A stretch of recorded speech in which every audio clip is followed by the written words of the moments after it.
नमस्कार, कैसे हैं? नमस्कार, मैं हूं राकेश, आप लोगों के सामने स्वागत करता हूं। उम्मीद करता हूं आप सभी लोग बहुत अच्छे होंगे, अपनी प्रिपरेशन में लगे हुए होंगे।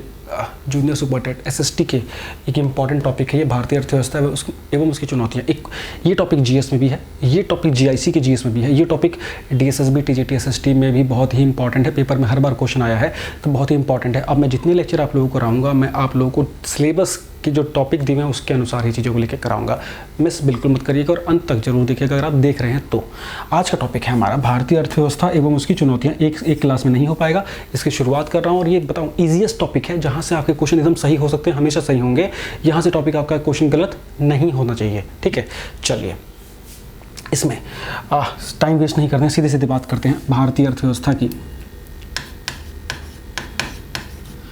इंडियन इकोनॉमी के बारे में पहले देख लेते हैं कि भारतीय इकोनॉमी कैसी है, क्या है ना, और उसके सामने क्या चुनौतियां हैं। चुनौतियां तो बहुत ईजी है। हमारे इकोनॉमी के सामने क्या समस्याएं हैं, बहुत सी समस्याएं हैं। रिसोर्सेज को लेकर समस्याएं हैं, बेरोजगारी को लेकर समस्याएं, जनसंख्या को लेकर समस्याएं हैं, आय का वितरण को लेकर समस्याएं, वो हम अगली क्लास में डिस्कस करेंगे। अभी इंडियन इकोनॉमी के कंटेक्स्ट में बात करते हैं। भारत की इकोनॉमी जो है वो मिश्रित अर्थव्यवस्था है। प्लीज़ जरूर सुनते रहिएगा, नोटबुक में नोट करते रहिएगा।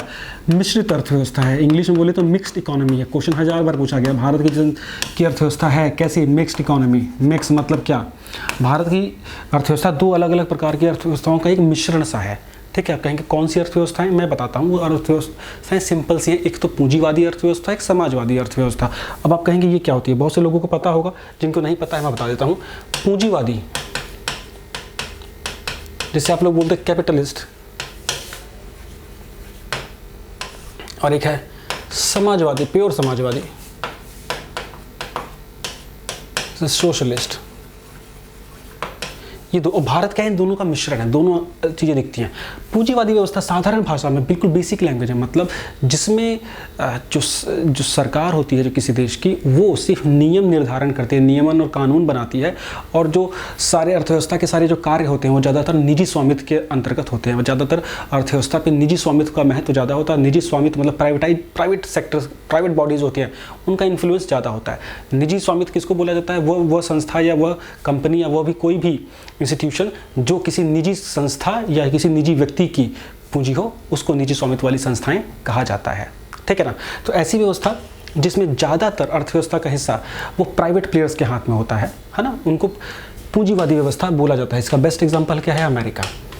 इसके अंतर्गत जो सरकार की जिम्मेदारी क्या होता है? सरकार की जिम्मेदारी कंपनियां चलाना या इंस्टीट्यूशन चलाना नहीं होता। सरकार की जिम्मेदारी पॉलिसी मेकिंग होती है, और जो इंस्टीट्यूशंस हैं वो प्राइवेट प्लेयर्स चलाते हैं। कंपनियां खुली और चल रही हैं वो।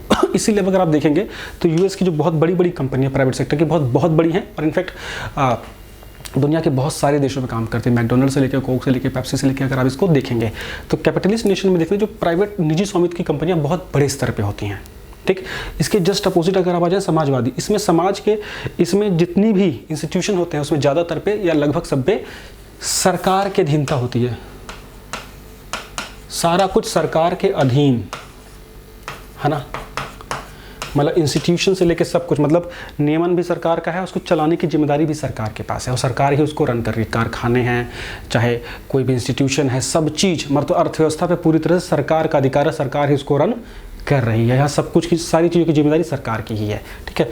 जैसा इसका एग्जाम्पल अगर आप देखेंगे तो वर्तमान में क्यूबा या सोवियत था, रूस है ना, सोवियत संघ, रूस, चीन भी बोल सकते हैं, लेकिन चीन की पिक्चर में बहुत क्लैरिटी नहीं है। चीन प्योर सोशलिस्ट भी नहीं कह सकते, बिकॉज वहाँ पे काफ़ी प्राइवेटाइजेशन भी काफ़ी कुछ चीज़ों का है, लेकिन ज़्यादातर वो समाजवादी सोच के आसपास है, ठीक है। तो ये दो बड़ी विचारधाराएं हैं अर्थव्यवस्था की, जिसके आधार पर अर्थव्यवस्थाएं चलती हैं। ज़्यादातर विकसित देशों की अर्थव्यवस्थाएं इस प्रकार की हैं, कैपिटलिस्ट हैं ज़्यादातर, ठीक है। मतलब कि ब्यूरोक्रेसी थोड़ी कम होती है और प्राइवेट प्लेयर्स को ज़्यादा से होता है। अब भारत में क्या है? भारत की जो अर्थव्यवस्था है वो इन दोनों का मिक्सचर है। भारत की अर्थव्यवस्था है, इसका भी इन दोनों का मिक्सचर है। आप देखिए भारत में प्राइवेट प्लेयर्स भी हैं, इंस्टीट्यूशंस भी काफ़ी बड़ी मात्रा में हैं, और गवर्नमेंट इंस्टीट्यूशन। अब तक ज़्यादातर अभी तक भारत इस तरफ से इस तरफ शिफ्ट हो रहा है, इधर से इधर शिफ्ट हो रहा है। जब हम 1947 के आसपास चले तो हम लगभग इस प्रकार की व्यवस्था थे, समाजवादी अर्थव्यवस्था के आसपास थे हम लोग। अभी उसको डिस्कस करेंगे, और अभी हम लोग थोड़ा सा पूंजीवादी व्यवस्था की ओर जा रहे हैं, लेकिन अभी भी हम लोग क्या, और मिश्रित अर्थव्यवस्था में ही कंसीडर होंगे, ठीक है। मतलब हम थोड़े से समाजवादी भी हैं और थोड़े से पूंजीवादी भी। समाजवादी के लक्षण कैसे दिखते हैं? समाजवादी के लक्षण अभी भी देखेंगे कि काफ़ी बड़े बड़े इंस्टीट्यूशंस जो हैं अभी भी भारत सरकार रन करती है। उसके बाद बहुत सारी वेलफेयर की चीज़ें करती है, उसमें मतलब सर्विसेज भी सरकार ही प्रोवाइड करती है। कैपिटलिस्ट नेशन में जब बहुत सारी सर्विसेज प्राइवेट प्लेयर्स के हाथ में चली जाती है, लेकिन भारत सरकार वेलफेयर स्टेट की तरह भी काम करती है, प्लस इंस्टीट्यूशंस को भी रन करती है ना। अब धीरे धीरे जो हम कैपिटलिज्म को थोड़ा सा प्रमोट कर रहे हैं। अब आज़ादी के समय अगर 1947 के आसपास भारत की अर्थव्यवस्था का अगर आप अवलोकन करते हैं, है ना, 1947 के समय भारत की अर्थव्यवस्था कैसी थी? क्वेश्चन अगर आ जाए,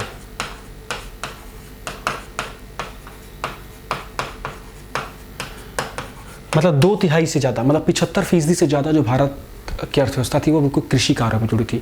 80%, 75 से 80% से ज़्यादा लोग कृषि कार्यों में जुड़े हुए थे और हमारी अर्थव्यवस्था की रीढ़ कृषि थी। ठीक, बिल्कुल एग्रीकल्चर ही था और एग्रीकल्चर बेस्ड इकोनॉमी हमारी थी। वहाँ से चीज़ें तो थोड़ी डेवलप हुई। मैं आपको प्लानिंग कमीशन नहीं पढ़ा रहा हूँ, प्लानिंग कमीशन का अलग लेक्चर हो सकता है। प्लानिंग कमीशन से आजकल क्वेश्चन वैसे कम आते हैं। उसके बाद थोड़ा सा जब डेवलपमेंट हुआ तो उद्योग कारखाने आए, है ना, उद्योग कारखाने आए और ये व्यवस्था चलती रही 1985-90 के आसपास तक। 85 से धीरे धीरे नए बदलाव की बहार आने लगी थी। लेकिन आज़ादी के समय हमारा पहले का एक्सपीरियंस ऐसा था कि हमने विदेशी निवेश को या फॉरेन बाहर के लोगों के लिए भी अपने दरवाजे नहीं खोले थे। हम एक बंद दरवाजे की अर्थव्यवस्था थे। हम मतलब फॉरेन के साथ ट्रेड बहुत लिमिटेड करते थे और सब चीज़ों पे सरकार का अधिकार, सरकार इसको रन करती थी, जिससे क्या स्थितियाँ खराब हुई, स्थितियाँ खराब हो पाई और भारत पिछड़ने लगा अगर अंतर्राष्ट्रीय स्तर पे आप देखा जाए तो। और स्थिति 1991 आते थे काफ़ी ख़राब हो गई थी। 1990-91 के आसपास आप लोगों को पता होगा हम लोग का फॉरेन रिजर्व काफ़ी निचले लेवल पे चला गया था और हमें अपने डे टू डे की परचेजेस करने के लिए भी इंटरनेशनल लेवल पे हमारे पास फंड्स की कमी होने लगी थी। उसके बाद एक दौर आया जब मनमोहन सिंह जी हमारे वित्त मंत्री थे, पी.वी. नरसिम्हा राव जी की सरकार में LPG मतलब लिबरलाइजेशन, प्राइवेटाइजेशन और ग्लोबलाइजेशन, हिंदी में बोले तो वैश्वीकरण,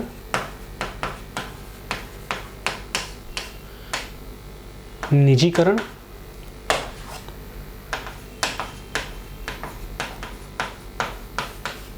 और उदारीकरण, ये 3 चीज़ें अपनाई गई और इस चीज़ ने वर्तमान में जो आज भारत की अर्थव्यवस्था है उसके लिए ये 3 चीज़ें बहुत बड़ी जिम्मेदार रही हैं। 3 पॉलिसीज़ पे काम किया गया कि भारत की अर्थव्यवस्था को दुनिया के लिए खोलना है। पहली बात वैश्वीकरण करना है। वैश्वीकरण का मतलब क्या? कोई आर्थिक एक्टिविटी के लिए, इकोनॉमिक एक्टिविटी के लिए कोई पॉलिटिकल बाउंड्रीज नहीं हो, इकोनॉमिक बाउंड्रीज नहीं हो।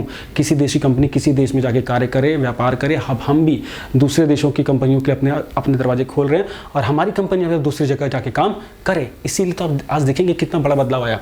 उसके बाद प्राइवेटाइजेशन की जो बीमारू कंपनियां हैं, जो भारत सरकार जो ज़बरदस्ती जिसको ढो रही है, जो प्रॉफिट में नहीं है उसे भी चलाना पड़ रहा है, उसका निजीकरण किया जाए।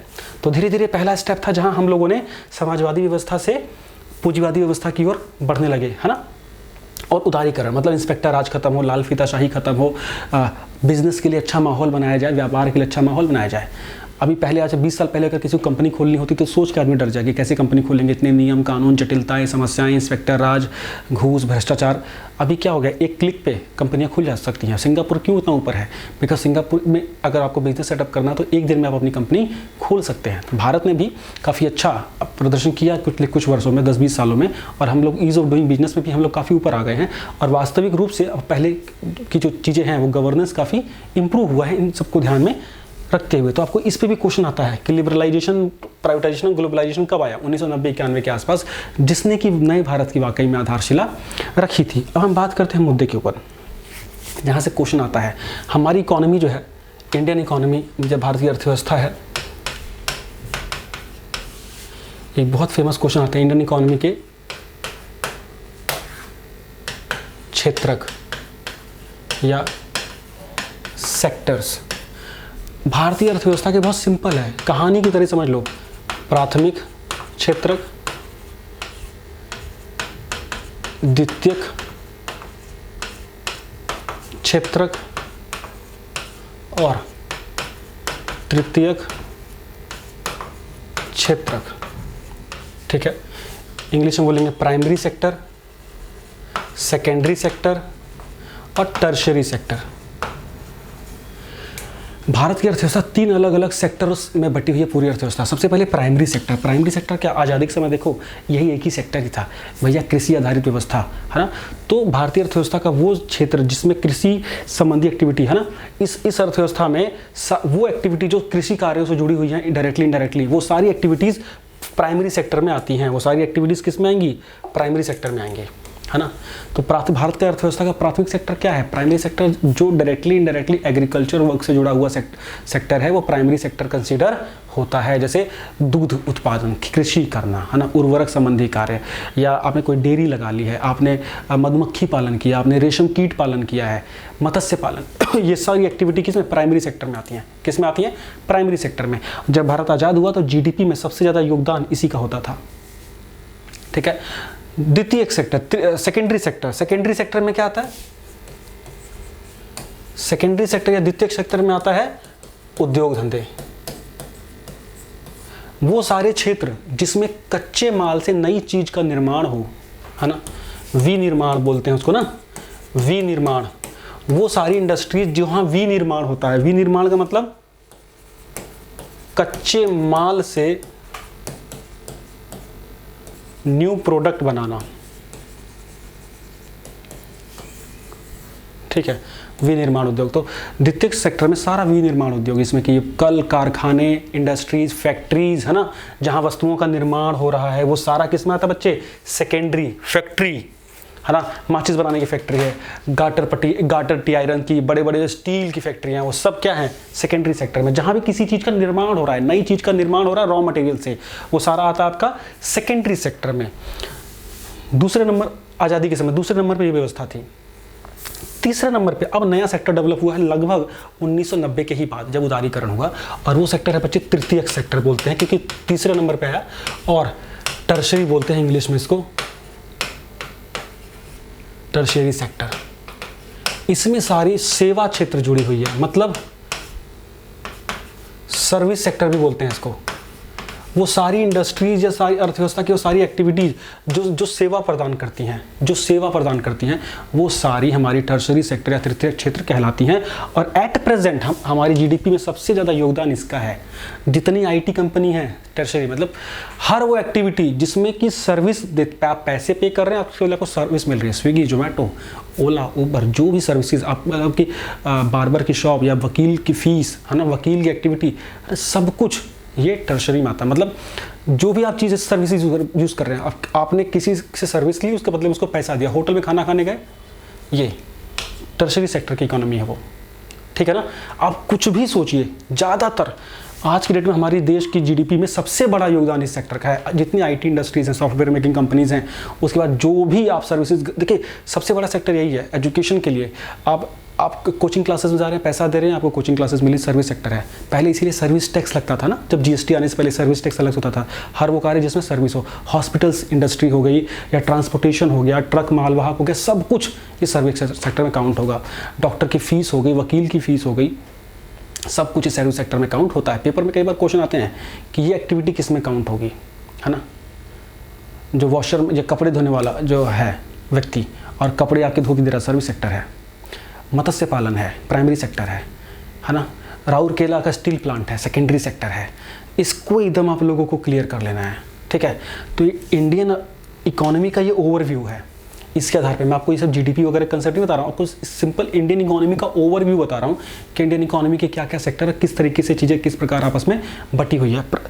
स्टार्टिंग में एग्रीकल्चर सबसे बड़ा हमारी जीडीपी का कंट्रीब्यूटर था, अभी सबसे कम हो गया है ना। बहुत ज़्यादा चीज़ें घट गई हैं उसमें अभी भी, लेकिन हमारे देश की करीब 55% आबादी जो है वो कृषि कार्यों में जुड़ी हुई है। देखिए हमारे जूनियर सुपर टेट की सारी क्लासेस चल रही हैं, जीएस की का क्लास चल रहा है, एसएसटी का अलग क्लास चल रहा है, मैथ का बैच ऑलरेडी चल रहा है ऐप पे, मैथ साइंस का कॉम्बो भी चल रहा है।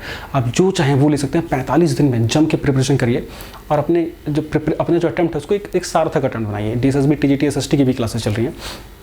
अब देखिए, तो ये हमारी अर्थव्यवस्था का एक स्वरूप हो गया है, जिसमें कि हमने प्राथमिक, सेकेंडरी और टर्शरी इन तरीके से चीज़ों को बांट दिया है। इसमें और एक और हम बात देख लेते हैं जो पेपर में कई बार आता है, ऑर्गेनाइज्ड सेक्टर, अनऑर्गेनाइज्ड सेक्टर। क्या होते हैं, मतलब असंगठित क्षेत्र,